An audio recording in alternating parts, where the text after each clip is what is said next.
There's real losses and there's paper losses. And real estate allows you to take paper losses. The stock market, when people say I took a loss, that's real loss. I mean, money actually came out of your pocket. With real estate, I can take a paper loss, which no money came in my pocket. In fact, money actually came into my pocket, and they give me a tax break upon it also. Is that correct? That's true. And as you're talking about all this, I'm sure we've got people listening that then want to ask somebody about it, and they're going to hear, oh, you can't do that, it's illegal. And that's where the advisors come in, right, Kim? Absolutely. It goes back to asking the specialty of the advisor. And you've got to get someone that knows what they're doing in that arena. And those questions need to be asked up front.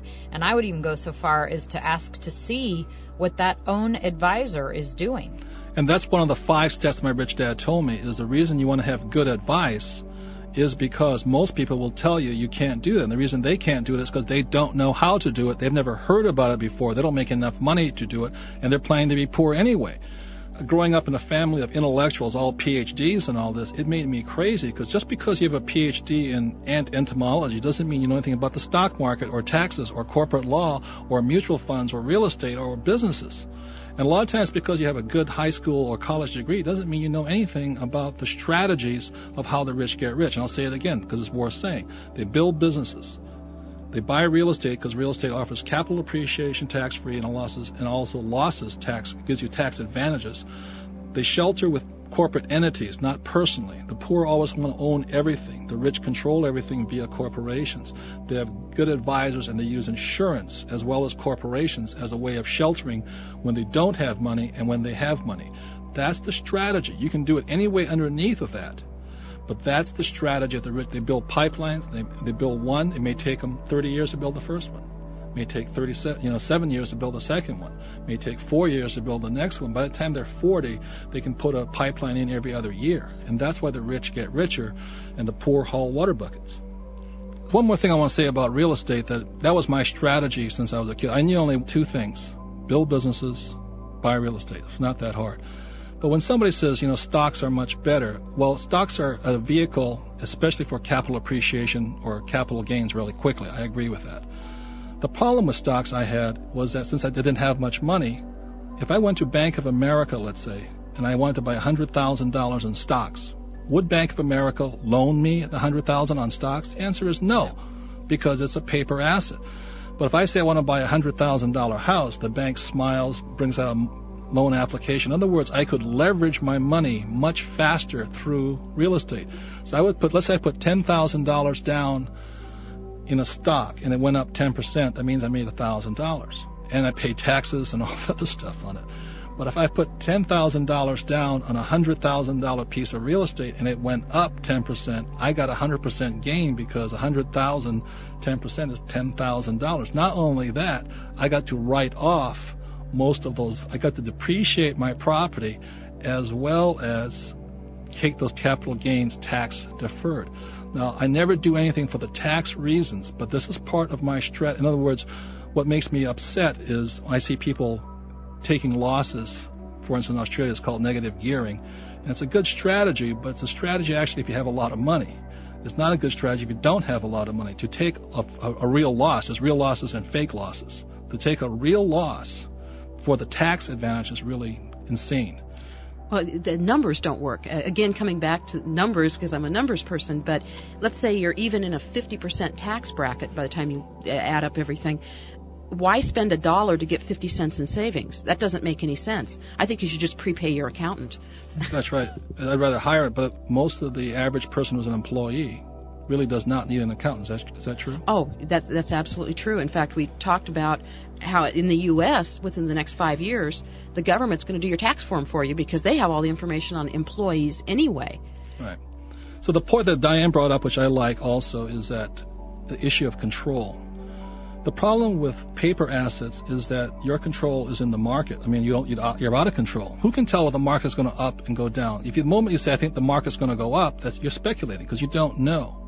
With real estate, I have more control. And what makes real estate risky for most people is the issue of debt. But I can control the level of debt. When somebody says I can buy it for $0 down, well, that's good if you got a real steal of a deal, and it makes a lot of sense. Anybody can get a $0 down or no money down type of deal and pay too much for it, which is not the good way. So there's no real answer. I've always said life is not a multiple test. it's a multiple guess. You're always guessing. But the reason I like real estate, although it's slower, which is good for my personality because I'm slow, is that I'm in more control of it. I can also, by using it to shelter my income, I can move my income around, whereas an employee and a self-employed cannot do that. I can shelter my income, I can move it around, I control the amount of debt. It's not dependent upon necessarily market forces, where the price is going to go up and prices go down. It's just dependent upon rent. How much can I rent this thing for? If the toilet breaks, that's an expense, so I factor in expenses on it. I control that. I control vacancy factors. That's all part of financial literacy or understanding numbers. But that's very easy to do. People say, well, I don't want to fix toilets. Well, I don't fix toilets either. I have a management company to do all that. I don't do any of that. I just take the advantages. I take the money. I take the tax-free capital gains, I take the losses, and I shelter my business income against my real estate. That's part of an overall strategy. I have Kim to help me with a structure now. That in this stage of my life, I have so many pipelines coming in. I got another problem called too much money, whereas a few years ago I didn't have enough money because I was building. All my money was going into building this pipeline, and now that the pipelines are coming in, all of a sudden I shift from a problem of not enough money to a new problem called too much money, which is one insurance problem when you have not enough, and you have another insurance problem when it's too much. And now Diane I see her more and more often because the problem is I have too much money. Is that correct? That's true. I also like the point when you were talking about buying and leveraging.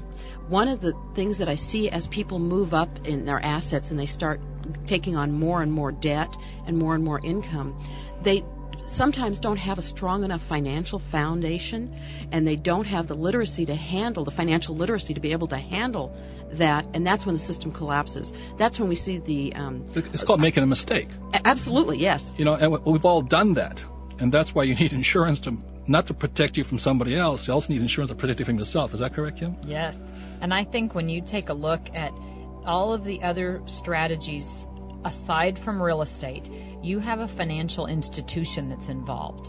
And you have to think behind, again, just like looking at the author of an article. You're talking about the financial, be it the bank or the mutual fund company or the stock company or the brokerage firm or whatever.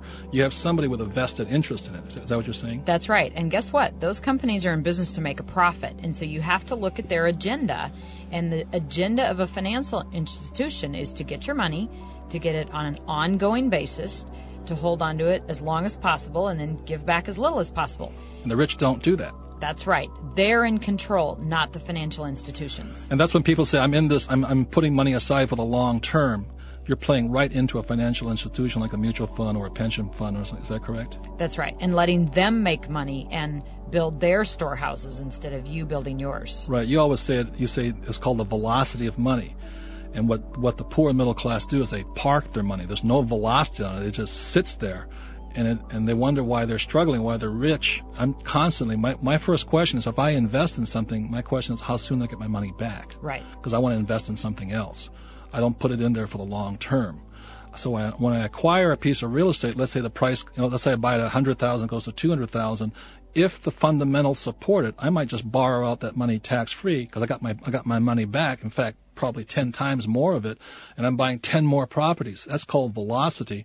Whereas with the people who are saying, yes, I'm in the long term, I'm investing in my retirement plan, there's no velocity. That's called parking it.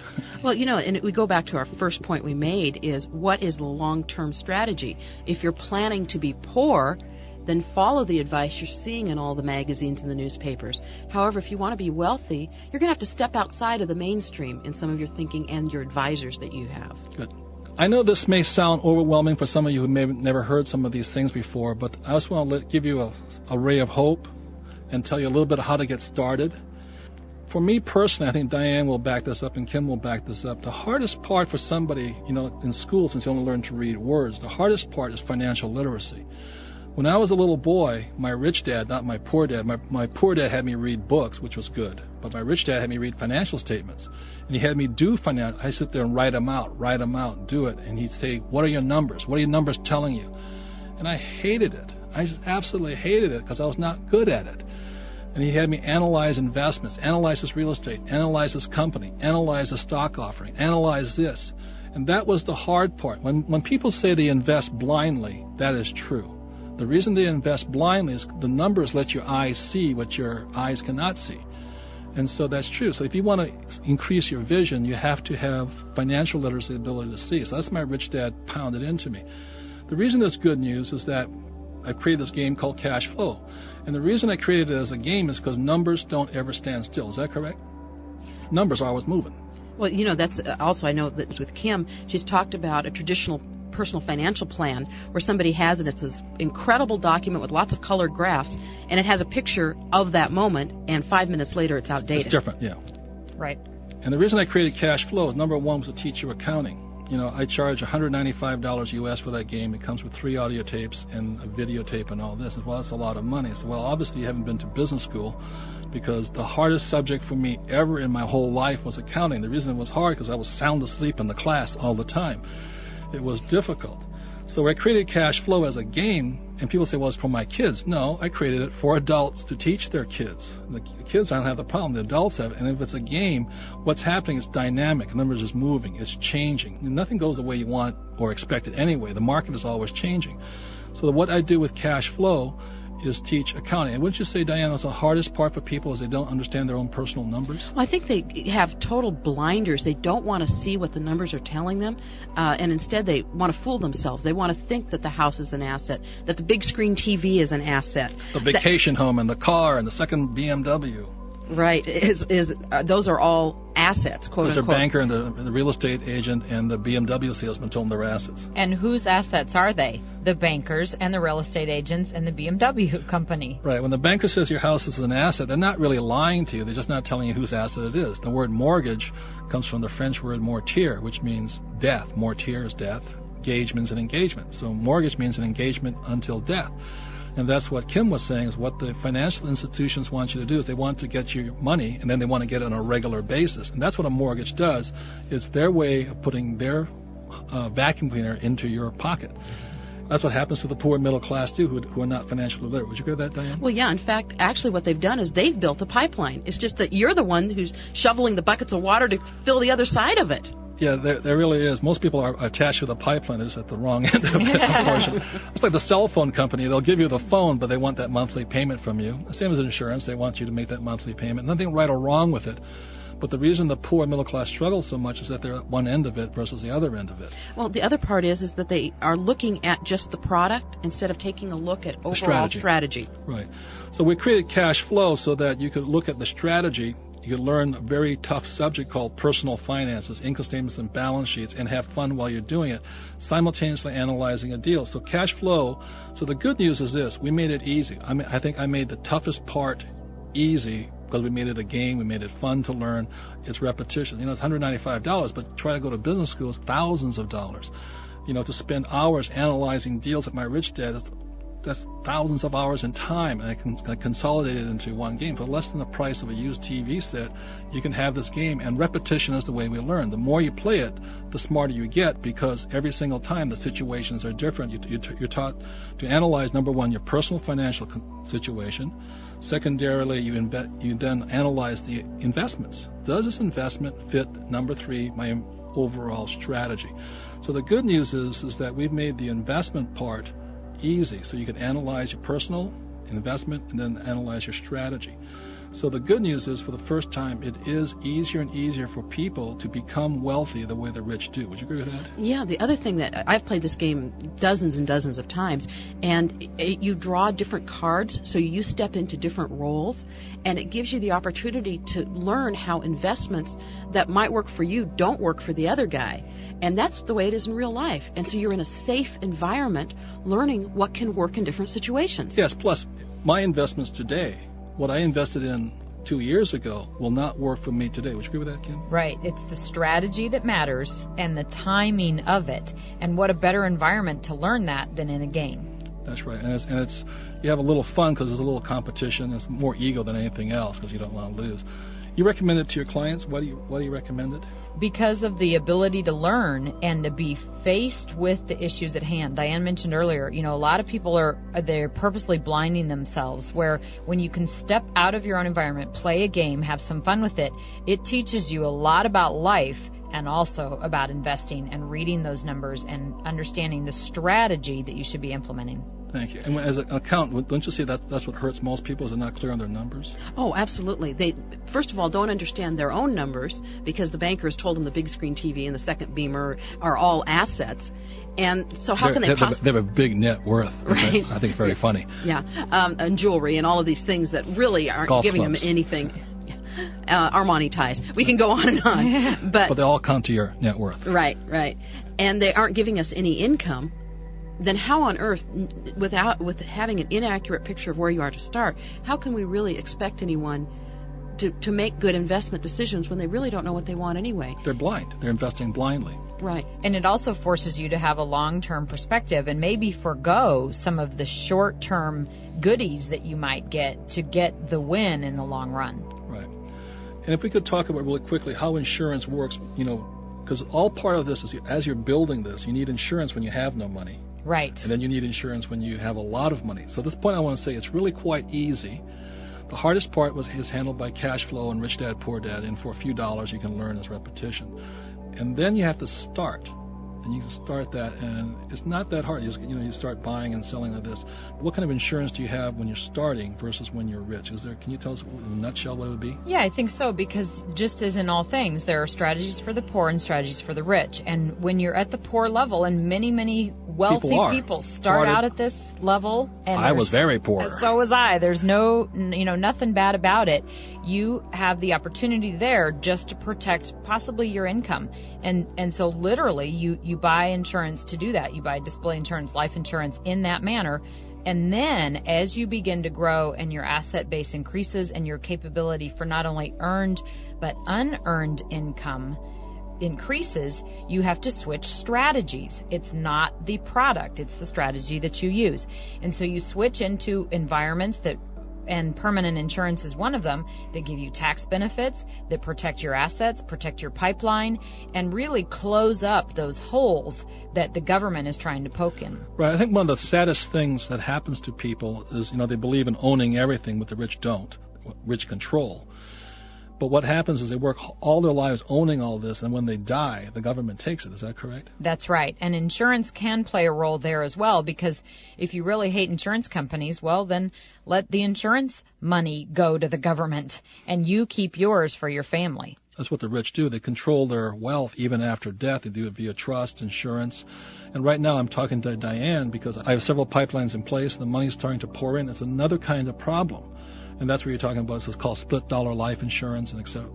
I work quite a bit with Kim with some of my high wealth clients that are running into the same problem that you are too. Nice problem, but you still have strategies you need to put in place. It's interesting, though. I think there's more misinformation about insurance in the media than any other subject. One of the things that I'm always hearing is you buy term life insurance and invest the difference in mutual funds. That is a strategy for the poor and middle class. That's right. It does not work for high income, high wealth people who want to shelter that. And again, go back to the sources. Where are the authors that are writing the articles that are suggesting that? And they are in that poor and middle class. And as quickly as you can, if you want to get out of the poor and middle class, you have to start doing what the rich do. And the rich do not buy term insurance. It's a waste of money. So, again, I'm saying the brightness of the future in this whole thing is that the hardest part about becoming wealthy was the financial literacy part. So cash flow was created for that, because that makes it very easy. If you understand numbers very well, then real estate investing is a very safe, secure, it's just common sense. If somebody says to me, I should buy this piece of real estate because the price is going to go up, I say, well, will you guarantee that? And they generally say no. In other words, if a piece of real estate doesn't put money in my pocket today, in other words, if it's not making me money today, I don't buy it, because I can't shelter it necessarily if there's no income. I don't want to spend why would I waste my time paying for somebody else to live in my house? So it's just common sense. And so we say, well, how do you find a good deal? Well, that takes time. And I look at probably 20 deals a week looking for the deal. There's an old saying, you kiss 1,000 frogs to find one prince. Well, you kiss a lot of real estate deals to find that one that works for you.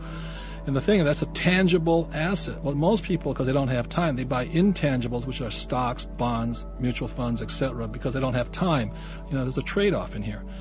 So the good thing about it is the numbers have become easy via cash flow. If you need to start a business, network marketing, I recommend more than doing it my route, which was to start my own companies. Because starting my own companies, the risk is not the market that's at risk, it's what I don't know that's the risk. I mean, I've learned, I have scars across my back. My wife and I have been homeless for a few days. I mean, I have made so many tragic mistakes trying to build a system, a pipeline. Network marketing company is a pipeline. If it's a good company, is already established. All you have to do is learn their system, and pretty soon, the cash comes in. And that's labor intensive, not money intensive. So if you don't have much money, then you've got to go labor intensive. Do you agree with that? Absolutely, because you said earlier you either invest time or money, and in time you have to do both. But the critical thing with the network marketing or an insurance opportunity is that you have time, you can invest time, and you don't have a big capital requirement to get started. And then you begin to build a pipeline, as you said, and it's so important right then that you start that long-term vision, surround yourself with advisors that know what they're doing, and begin to start doing what the rich do. Right. Remember my poor dad, being a school teacher, he was very angry when some of his teachers or coaches would quit and go into insurance. He says, they're just doing it for the money and all that. And he thought that was stupid. Well, my rich dad thought it was a very smart move. He says, those guys who are doing insurance, they may work hard and not get paid much today. But each time they work, they build this base up and the residual income, which is key, isn't it, Diane? Residual income versus direct income? Absolutely. The residual means that the money comes in whether you get out of bed that day or not. You can play more tax avoidance strategies with it? Absolutely. It also frees up your time for looking for more deals. Once you have your nut, we call it, your basic expenses covered by passive income, that creates a tremendous freedom then. And that free time is what allows people like me, because one of the reasons I wanted to get rich fairly quickly and help my pipelines come in place was to have more time to go look at more deals. And that's what I do. And that's why the rich get richer and the poor and middle class haul water buckets and plan to be poor at age 65. That doesn't make any sense to me personally.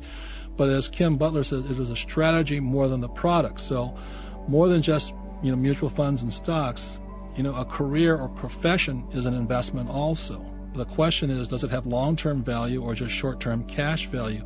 And that's the way you think. So the good news here is this. It is more possible than ever before, even though you're not a super athlete or movie star, to still become wealthy. You can start your own businesses very easily because network marketing companies cover that. Or you can buy a franchise, which is kind of expensive. And you can start a career in insurance. Then what you do is you buy real estate. And the good thing about real estate is just like me. It's just dumb as dirt. I mean, it is just common sense. If it doesn't make sense, don't buy it. If it doesn't make a profit, don't buy it. But that comes in the numbers. How you analyze one, it's just common sense. It's not a matter of what are the PEs, the Dow's doing this, what's this mutual fund guy doing, and it's none of that stuff. The derivatives markets, the options markets, the stock markets, the shorts, calls, puts, all that stuff. You don't have to do it. I'm as dumb as dirt. The cash comes in. I get capital appreciation. I don't have to pay taxes on for now. And I get tax write-offs. I'll get paper losses, not real losses, but I keep more of my money. So it's build businesses, acquire real estate, have the best advisors. And the reason I can't know it all, in the industrial age, you had to be smarter than everybody else. In the information age, you want to have people smarter than you around you. So that's why I have Kim and Diane around me, because they're more attuned to what they do better than I can. I sit there, I'm doing this well. What do you think? What do you think? And they'll give me it's up to me eventually, but I still seek the best advice I can. Most people ask their poor brother-in-law or their school teacher or their next door neighbor who is just as broke as they are for financial advice, or the reason they call them brokers, be it real estate, stock, mutual funds, whatever. The reason they call them brokers is because they're broke. And they're giving you advice about something they really don't have a strategy. They're trying to sell you a product, not tell you about a strategy. And the other part then is you look at corporate or legal entities, S corporations, C corporations, LLCs, and limited partnerships. Personally, because I own companies. I own C corporations. And I control C corporations. I also have C corporations and limited partnerships for my real estate. Now, if you don't know anything about that, well, neither do I. I hire the smartest attorneys and incorporators to do that for me. I don't have to know anything. I know 3 things: know my numbers, build my businesses, and buy real estate. It's dumb as dirt. So I'm trying to say to all of you, it is not that hard. It's actually much easier than what the poor and middle class are doing. Would you agree with that? Absolutely. And it's just taking one little step at a time and building on that and knowing that it isn't going to happen overnight and spending a little bit more time and talking to some more people and picking your plan carefully. Your strategy. And then having that strategy in place to implement it. Absolutely. And to piggyback on Kim's comment, this idea of what your plan is, we've also talked about advisors, but your friends and relatives also play a role in that. And obviously, we're not saying never talk to your parents again because they'll have a different idea, but carefully look at the people you spend your time with. And who influence your thinking. Exactly. Right. And what do you spend your free time doing? Maybe that's the only time or resource you have available right now, but taking little baby steps in the right manner instead of watching the game show, play cash flow. It's like going to the gym. You work out your brain for a while. So I want to thank the two of you for your time and your contribution to me personally. If I could review really quickly, that the rich, the poor, and middle class very simply have different financial strategies. Step 2 is that what the poor and middle class do, they focus on the product, either mutual funds, bonds, and all this, rather than the strategy. The strategy and where you want to go in your life is far more important than what you buy. I'm not making mutual funds and stocks wrong or right. You can get rich by doing those also. You can get rich by doing Beanie Babies if you like. You can buy gold and still get there. It's not the product, it's the strategy overall. And number 3, it's never been easier before in the history of the world, because before most people couldn't buy their own businesses, and most people don't go to school to learn about numbers, and that's a hard subject. So, cash flow and the game's made it quite easy for people. And number 3, hang out with people who know more than you. If an advisor says you can't do that, find an advisor who says you can do that. Which comes to the point of all is I have mentors. I have advisors, I have mentors, and I have coaches who are around me. And I surround myself with people who have my best interests at heart, not people who are trying to hold me back. So if I could end, there's always a story of the tortoise and the hare. The rabbit just ran out really quickly, but eventually the tortoise won. And the reason the tortoise won, as Diane was telling me, is that the keys to coming from poverty out into wealth, when there's a study all through the world, was they had a long-term vision. Is that correct? Yes, that's right. It's the slow and steady process. Right. They knew exactly where they were going to go. They weren't planning to be poor. I'm going to withdraw this money when I have less money. That doesn't make any sense to me. I want to have much more money at age 65 than I went at 55. And that's my plan. So they have a long-term vision. They delay gratification. And what most people do is they go for short-term pleasure and long-term pain. And I do it, when I eat. I like to eat, but the pain is I get heavier long-term, so I've got to change that short-term thinking. But financial, a lot of people go, when they get frustrated, they go shopping or they buy something like, a new dress, I can feel better. So they feel better short-term, but they're paying long-term on it financially. Or I don't want to invest the time to study this stuff, so I just keep working harder. Well, that's short-term and long-term. And the third thing is compounding. And compounding is, everybody talks about the power of compounding interest. Well, everything compounds. Your knowledge compounds, your good habits compound, as well as your bad habits. Is that true, Diane? Yeah, I see that so many times that over my years as a CPA, I've had clients that start off and consistently are trying to learn about their business, constantly making it better and better. And those clients are multimillionaires today because they have taken the little baby steps, they've compounded that knowledge, and learned from their mistakes as they went. Yeah, I learn a little bit each day. Isn't that true? Every day things are changing. You learn every day you learn something new, right? Absolutely. And what was right 10 years ago or for somebody else is not right today. And it's your own ability to just take and continue to pursue those steps. And sometimes you got to backtrack, but you got to have that long-term vision in place. Right. So the most important thing is that the tortoise can beat the hare if necessary. A lot of times the hares play the lottery or they go to Vegas and they want to get rich quick. But in my experience, if the tortoise has the intention of just building pipelines, having good advice, they can get there, and they probably get there safer, stronger, and they pass it on for generations to come. And that's the way the game is played by the rich. They don't just buy a hot tip on a stock or take the advice of somebody that really doesn't know what they're doing. So there's a plan, and it's up to you. You can do it the rich, the poor, and the middle class way, and it's up to you.